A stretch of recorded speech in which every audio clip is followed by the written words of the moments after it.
다 같이 사도신경으로 신앙 고백 드리시겠습니다. 나는 전능하신 아버지 하나님 천지의 창조주를 믿습니다. 나는 그의 유일하신 아들 우리 주 예수 그리스도를 믿습니다.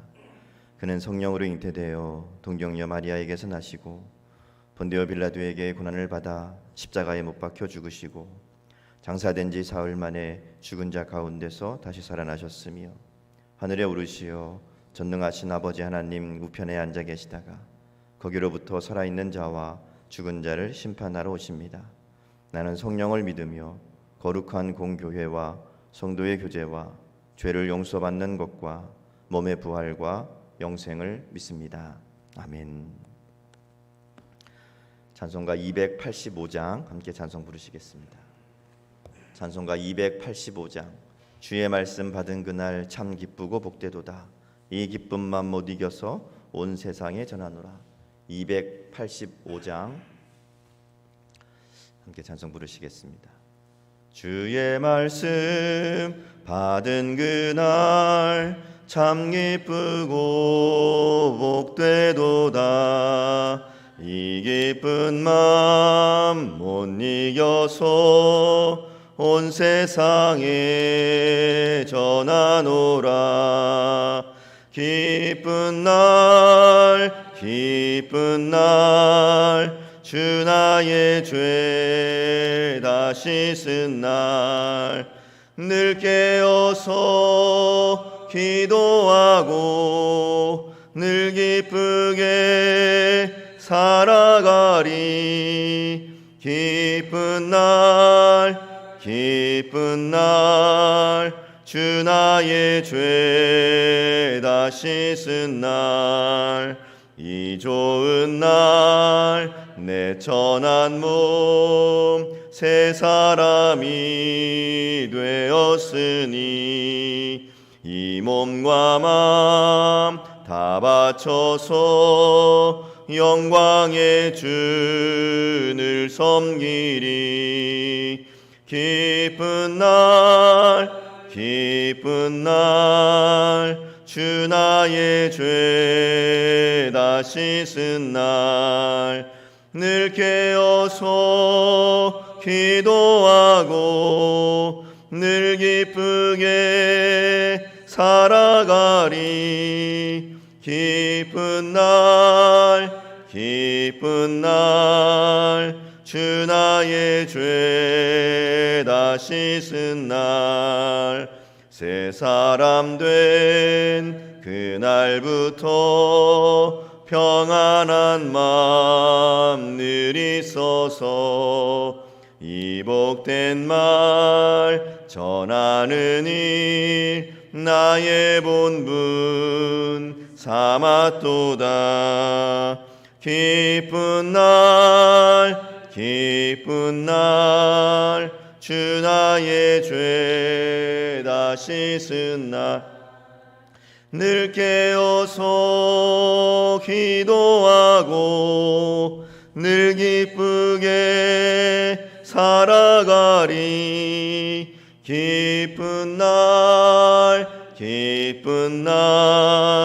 주 나의 죄 다 씻은 날 아멘.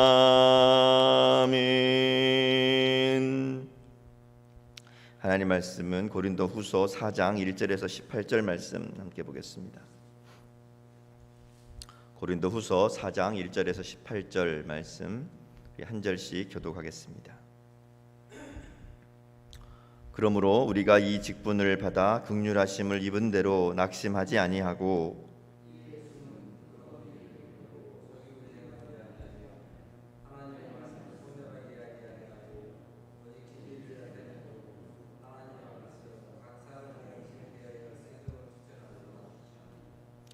만일 우리의 복음이 가리었으면 망하는 자들에게 가리어진 것이라.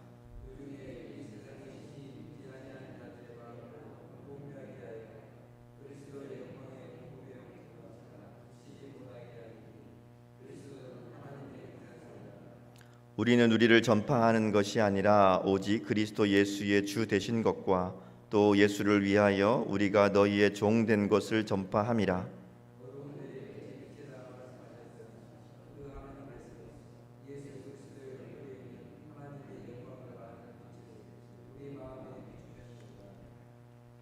우리가 이 보배를 질그릇에 가졌으니 이는 심히 큰 능력은 하나님께 있고 우리에게 있지 아니함을 알게 하려 함이라.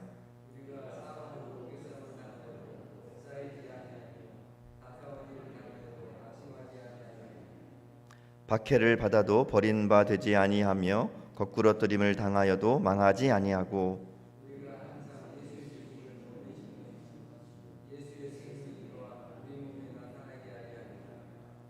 우리 살아있는 자가 항상 예수를 위하여 죽음에 넘겨짐은 예수의 생명이 또한 우리 죽을 육체에 나타나게 하려 함이라.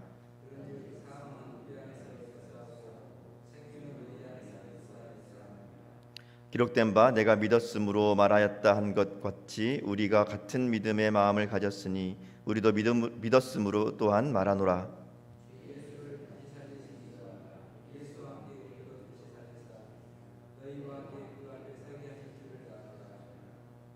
이는 모든 것이 너희를 위함이니 많은 사람의 감사로 말미암아 은혜가 더하여 넘쳐서 하나님께 영광을 돌리게 하려 함이라.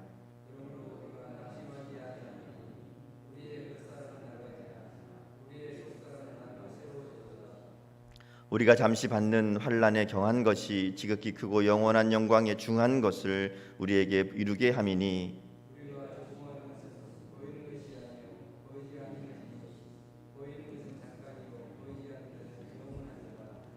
아멘. 오늘 이제 고린도후서 4장 말씀을 읽었는데요. 고린도후서 4장은 3장에 이어서 계속해서 하나님의 영광이 율법이나 사람에게 있지 아니하고 예수 그리스도에게만 있음을 설명합니다. 바울이 이 4장을 통해서 우리가 이제 앞에서 배경에서 봤던 2차 방문 때에 받았던 수모와 또 모함과 많은 상처에도 불구하고 그들 가운데 바른 믿음을 세우기 위해서 이제 말씀을 이어갑니다. 특별히 이 바울을 공격했던 이 바울의 이 사도됨에 대한 이 공격에 대해서 이제 설명하면서 바울이 어떤 마음으로 사도가 되었고 어떻게 사역했고 또 어떤 마음으로 그들에게 복음을 전했는지 이 복음을 전하는 바울의 심정이 무엇이었는지를 이제 쭉 이야기하고 있습니다. 그러면서 이 바울이 어떤 믿음을 가지고 살고 있고 또 그들에게 자기만 그렇게 산 것이 아니라 고린도 교회 성도들을 향해서도 너희도 구원받은 하나님의 백성으로 또 하나님의 직분을 받은 자들로 어떻게 살아야 되는가 하는 것에 대해서 자기의 이야기를 통해서 이제 이야기를 풀어가는 것을 우리가 보게 됩니다. 말씀을 따라가 보면 먼저 1절 말씀을 보면 그러므로 우리가 이 직분을 받아 긍휼하심을 입은 대로 낙심하지 아니하고 이렇게 이야기를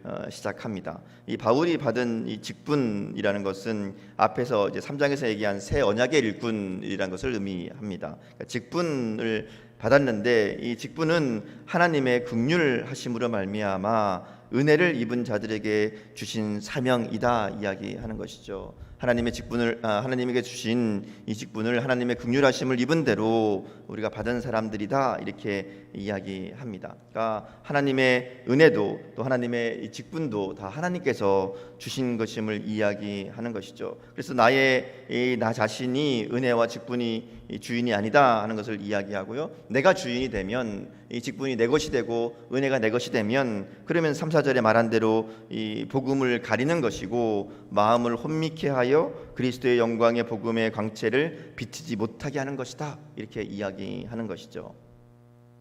그렇기 때문에 바울은 자기에게 받은 이 직분의 목적을 분명하게 이야기합니다. 5절에 보면 우리는 우리를 전파하는 것이 아니라 오직 그리스도 예수의 주 되신 것과 또 예수를 위하여 우리가 너희의 종된 것을 전파함이라 이렇게 이야기합니다. 그러니까 바울은 이 말씀을 통해 자기가 지금 그들에게 복음을 전하고 자기가 하고 있는 이 모든 일들이 하나님의 은혜로 하나님이 주신 하나님의 긍휼하심으로 주신 일들이라는 것을 분명하게 이야기합니다. 자, 그러면서 이제 이것을 설명하기 위해서 두 개의 상징을 사용하죠. 7절에 가면 우리가 이 보배를 질그릇에 가졌으니 이는 심히 큰 능력은 하나님께 있고 우리에게 있지 아니함을 알게 하려 함이라 이렇게 말씀합니다.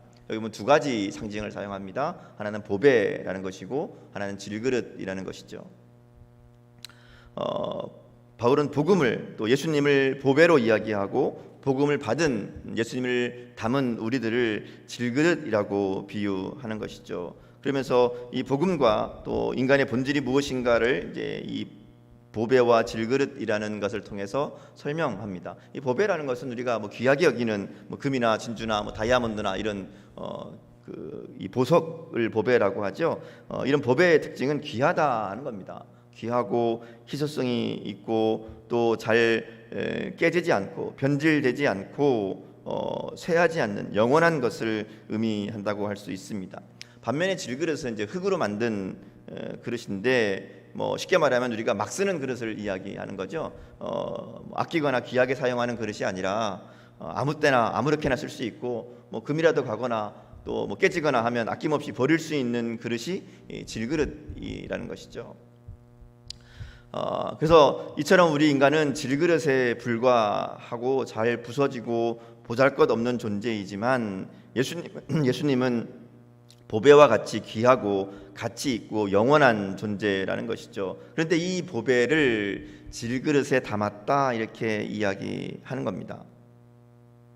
질그릇 같은 우리가 보배 같은 주님이 우리 안에 있는 이 은혜를 누리게 되었다 하는 것을 이야기하죠. 보배를 질그릇에 담는 것은 어울리지 않죠. 보배는 보석함에 나야 이게 어울리는 건데 어울리지 않는 이 일들을 이루셨다 하는 겁니다. 그것이 우리가 이 사역을 감당하는 또 우리가 받은 은혜가 바로 그런 일들이라는 것이죠. 우리는 질그릇과 같이 연약한 존재요, 쓸모없는 존재요, 여기저기 아무데서나 발견될 수 있는 그런 존재이지만 이런 우리가 보배 되신 예수님을 간직할 때, 우리 가운데 보배 되신 예수님이 임하실 때에 우리들이 예수님 때문에 귀하게 여김을 받게 되는 것이고, 뿐만 아니라 예수님의 이 보배의 빛을 받아서 함께 빛을 발하게 된다 하는 것을 이야기하는 겁니다.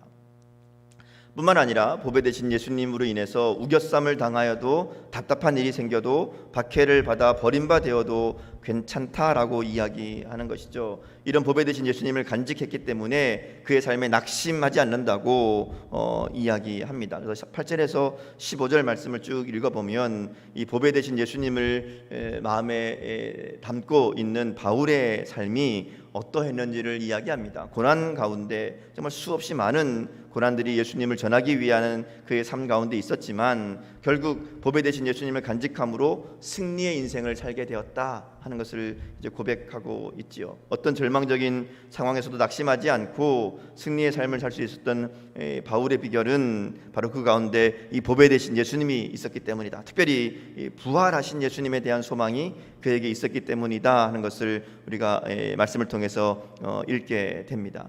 주 예수를 다시 살리시니가 예수와 함께 우리도 다시 살리사 너희와 함께 그 앞에 서게 할 줄을 아노라. 이렇게 14절에 얘기하죠. 그러니까 바울을 붙잡고 있었던 믿음은 바로 이 부활의 믿음입니다. 예수님의 이 십자가와 그다음에 부활의 영광이 있었듯이 우리들에게도 이 고난 가운데 어려움 가운데 반드시 주님께서 다시 살리실 하나님이 우리를 이 부활의 은혜로 인도하실 것을 믿었기 때문에 그 믿음 가지고 이 바울의 그의 삶을 낙심하지 않고 승리할 수 있었다 하는 것을 고백하고 있는 것이죠. 우리도 이 능력 있는 인생을 살고 또 복음의 역사를 능력 있게 전하고 싶은 또 많은 열매를 남기고 싶은 여러 가지 일들을 감당하고 싶은 마음들이 있죠. 그런데 여러 가지 이유 때문에 이런 일들을 잘 이루지 못하는 삶을 살 때가 많습니다. 뭐 여기 여러 가지 이유가 있죠. 우리가 질그릇과 같이 연약한 존재이기 때문에 그럴 수도 있고 또 우리가 살고 있는 시대와 환경이 너무 힘들고 어려워서 일 수도 있습니다. 근데 그럴 때일수록 오늘 바울과 같이 부활하신 주님의 능력을 힘입어야 된다 하는 것이죠. 자기의 능력으로 자기 힘으로 감당하는 일이 아니라 하나님의 은혜로 하나님의 긍휼하심으로 받은 이 직분이고요. 또 하나님의 이 부활의 소망 주시는 이 부활의 소망으로 넉넉히 이길 수 있는 그런 믿음의 삶이 될 수 있다 이렇게 이야기하는 겁니다. 우리는 질그릇과 같이 연약한 존재이지만 보배 대신 능력의 예수님을 마음에 품고 있는 사람들이라는 것이죠. 그러기에 우리가 아니라 우리 속에 역사하시는 예수님의 능력으로 말미암아 승리하는 인생을 살 수 있는 자들이라는 것이죠. 사도 바울이 이것을 이야기하는 겁니다. 자기의 능력, 자기 힘으로 맡긴 사명 감당하고 하나님의 일들을 이루어가는 것이 아니라 내 안에 있는 주님 그리고 이 부활하신 주님을 바라보는 그 소망으로 그 믿음으로 바울이 자기의 사역을 감당했고 너희들도 그런 믿음으로 하나님의 일들을 감당해야 된다는 것을 이야기하죠. 그래서 10절 넘어가 보면 이제 이 보배를 담은 질그릇의 이 사명을 이야기합니다. 우리가 항상 예수의 죽음을 몸에 짊어짐은 예수의 생명이 또한 우리 몸에 나타나게 하려 함이라 이렇게 고백하죠. 예수의 죽음을 몸에 짊어진다는 것은 희생한다는 것을 의미합니다. 예수님처럼 고난 가운데 죽음 가운데 자기의 생명을 내어주는 이 일들을 이야기하는 것이죠. 왜 그런가 하면 그 죽음 뒤에 나타날 예수의 생명, 예수님의 부활이 우리에게도 동일하게 나타나게 하기 때문이다라고 11절에 이야기 말씀합니다. 예수 그리스도의 십자가가 죄와 사망의 권세를 깨트린 것은 부활의 승리 때문이었듯이 예수 그리스도의 고난에 동참할 때 우리들도 부활의 영광에 함께 참여하게 된다는 것이 바울의 믿음이라는 것이죠. 그래서 마지막 이제 16절 넘어가면 바울이 이렇게 고백합니다. 그러므로 우리가 낙심하지 아니하노니 이렇게 고백하죠. 왜 낙심하지 않는가 하면 은혜로 말미암아 직분 받은 사람들은 질그릇에 보배를 담고 살아가는 사람들은 겉사람은 갈수록 낡아지지만 속사람은 날마다 새로워지기 때문이다. 직분 받은 이들은 잠깐 받는 고난에 떨지 않고 두려워하지 않고 영원한 영광, 그 영원한 영광을 바라보기 때문에 우리가 주목하는 것은 잠깐 있다 사라지는 것이 아니라 영원한 것이기 때문에 우리는 낙심하지 않는다 이렇게 고백하고 있다는 것이죠. 이것은 하나님의 사람들로 우리가 주님의 구원의 은혜를 받은 자들로 어떻게 살아가야 되는가 하는 것을 다시 한번 말씀하는 그런 내용이라고 할 수 있습니다. 우리가 주님 때문에 고난받는 것 두려워하지 않고 주님의 고난에 참여하는 것 기뻐하며 감사하며 그러기에 소망을 가지고 우리 가운데 역사하실 주님을 바라보며 우리가 영원한 영광에 중요한 것을 바라보는 그런 믿음으로 살아갈 때, 그럴 때 주님 주신 이 직분들을 잘 감당하며 주님께 쓰임받는 귀한 믿음의 일꾼으로 세워줄 수 있다 하는 것을 바울이 자기의 인생을 통해 이야기하고 있다는 것이죠. 그렇게 이 땅에서 겪고 있는 이 환난과 고난이 아무리 크고 힘든 것이라고 해도 그건 잠깐 겪는 고난이요 하나님 나라의 영광과 비교할 수 없는 것이다. 바울이 그렇게 고백하잖아요. 이 하나님 나라에 대한 확신과 소망이 있을 때 우리는 현실에 얽매이지 않고 과감하게 주님의 고난에 동참할 수 있습니다. 복음 때문에 받는 고난 어려워하지 않고 두려워하지 않고 낙심하지 않을 수 있다 하는 것이죠. 우리는 질그릇과 같이 깨어지기 쉬운 연약한 자들이지만 우리에게는 쇠하지 아니하며 영원한 생명 되시는 보배 되신 예수님이 계시고 이 보배를 간직함으로 부활의 생명의 은혜를 누리는 우리의 삶이 될 수 있다 하는 것이죠. 오늘 말씀을 통해 우리가 두 가지 좀 생각해 봤으면 좋겠습니다. 하나는 직분은 하나님이 주신 것이다 하는 것이죠. 우리의 사명은 하나님이 주신 것이라는 겁니다. 그러기에 자랑할 일이 아니라는 거예요. 우리가 자랑할 분은 예수 그리스도뿐이다 하는 것이죠.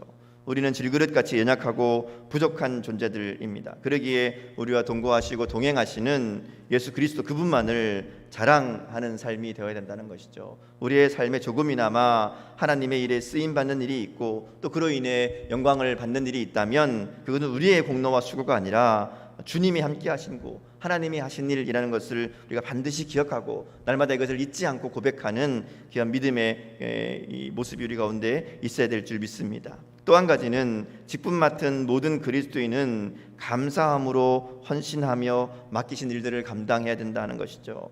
누군가를 섬긴다는 것은 그리스도의 고난에 동참한다고 하는 것은 자기를 부인하는 일이라는 것이죠. 예수님께서 우리를 구원하시기 위해서 지불하신 것은 십자가의 은혜였잖아요. 주님께서 이 땅에 오셔서 우리와 더불어 살아가시고 고난당하시고 조롱당하시고 했던 것은 자기 부인입니다. 주님도 우리에게 나를 따르려거든 자기를 부인하고 이렇게 말씀하시죠. 그래서 사도 바울도 그 얘기하는 겁니다. 주의 일을 감당할 때에 낙심하지 않는다는 것이죠. 왜냐하면 나는 이미 죽었거든요. 죄인 중에 괴수인 자기를 찾아오셔서 새 언약의 일꾼으로 세우신 주님을 바라볼 때에 그 은혜를 바라볼 때에 그가 기꺼이 고난 가운데 감사함으로 기쁨으로 그 일들을 감당할 수 있었다는 것이죠. 뿐만 아니라 온전케 하시는 주님을 바라봄으로 오히려 낙심하지 아니하고 그 절망적인 상황들을 이겨낼 수 있었다 하는 것이죠. 그리고 사도 바울은 하나님의 사역을 감당하면서 자기를 내세우고 자기의 인정을 받기 원하고 또 물질의 욕심을 위해 일하는 것이 아니라 오직 하나님의 영광을 위해 일할 수 있었다 하는 것을 고백하고 있는 겁니다. 오늘 하루 시작하면서 나 같은 죄인을 사랑하시는 하나님과 또 질그릇과 같이 아무런 가치도 필요도 없는 내 안에 이 빛을 발하시는 우리 주님의 은혜를 기억하면서 살아갈 수 있기를 주님의 이름으로 축복합니다. 태초에 천지를 창조하시며 빛이 빛이라 말씀하셨던 그 하나님께서 우리 마음에 예수 그리스도를 통해 생명의 빛을 비추시고 모든 어두움을 물리치시고 예수님을 구주로 영접하는 빛의 역사를 이루신 그 하나님께서 오늘 또한 우리 삶 속에 세상 속에서 예수 그리스도의 빛을 비추는 삶이 되기를 원한다고 말씀하신다는 것이죠. 어둠과 혼돈과 공허 속에 있는 영혼들에게 예수님의 빛을 비추는 귀한 삶을 살아야 될 줄 믿습니다. 6절 말씀 보세요. 어두운데 빛이 빛이라 말씀하셨던 그 하나님께서 예수 그리스도의 얼굴에 있는 하나님의 영광을 아는 빛을 우리 마음에 비추셨느니라 이렇게 말씀하시죠. 하나님이 빛을 우리 가운데 비추셨습니다. 그리고 우리들도 그 빛을 이 땅 가운데 비추는 자들로 부르신 줄 믿습니다. 우리도 다 사도 바울처럼 연약한 인생이지요. 그런데 우리가 어떻게 하나님의 은혜를 받고 또 하나님의 귀한 일들을 이루게 되었는가 다시 한번 돌아보며 하나님의 은혜에 감사하고 우리 안에 있는 이 예수 그리스도 이 보배 같은 주님의 은혜를 생각하며 그러기에 우리를 부르시고 주님의 빛을 비추는 새 언약의 일꾼으로 불러주시고 성령의 은혜와 성령의 은사로 우리를 도우시며 우리에게 맡기진 직분을 감당하게 하시는 하나님의 은혜를 붙잡고 오늘도 이 땅 가운데 정말 바른 믿음과 바른 삶으로 예수님만 자랑하며 섬김의 본을 보이는 믿음의 삶을 살아가는 저와 여러분의 복된 삶이 될 수 있기를 주님의 이름으로 축복합니다. 함께 기도하시겠습니다. 하나님, 오늘 말씀을 통해 우리의 모습을 다시 한번 돌아보게 하시니 감사합니다. 우리를 부르시고 우리에게 귀한 생명의 은혜를 허락하여 주신 하나님의 은혜를 다시 한번 기억하며 감사하게 하시고 뿐만 아니라 은혜와 직분의 주인인 하나님께서 우리 가운데 귀한 일들을 맡기신 것들을 우리가 기억하게 하여 주셔서 감사함으로 맡기신 일들을 감당할 수 있는 은혜를 더하여 주옵소서. 우리에게 주신 이 일들을 통해 스스로를 자랑하지 않도록 하나님 지혜를 주시고 정직히 나의 나됨이 오직 주님께만 있음을 주님의 은혜로만 감당하는 일들임을 고백하게 하여 주시고 그러게 주님만 자랑하는 우리의 삶 될 수 있도록 하나님 함께하여 주옵소서. 오늘도 우리에게 주신 이 귀한 주님, 이 존귀한 보배를 담은 질그릇으로 살아가는 삶 되게 하여 주시고 내 안에 있는 주님 자랑하며 내 안에 있는 주님 나타내며 주님 주시는 빛을 비치며 살아가는 오늘 하루의 귀한 삶 될 수 있도록 은혜 더하여 주옵소서. 감사드리며 예수님 이름으로 기도드립니다. 아멘. 하늘에 계신 우리 아버지의 이름을 거룩하게 하시며 아버지의 나라가 오게 하시며 아버지의 뜻이 하늘에서와 같이 땅에서도 이루어지게 하소서. 오늘 우리에게 일용할 양식을 주시고 우리가 우리에게 잘못한 사람을 용서하여 준 것 같이 우리 죄를 용서하여 주시고 우리를 시험에 빠지지 않게 하시고 악에서 구하소서. 나라와 권능과 영광이 영원히 아버지의 것입니다. 아멘. 오늘도 가지고 나오신 기도 제목으로 기도하시고요. 오늘 하루도 주님의 은혜로 승리하는 복된 하루 될 수 있기를 주님의 이름으로 축복합니다. 함께 기도하겠습니다.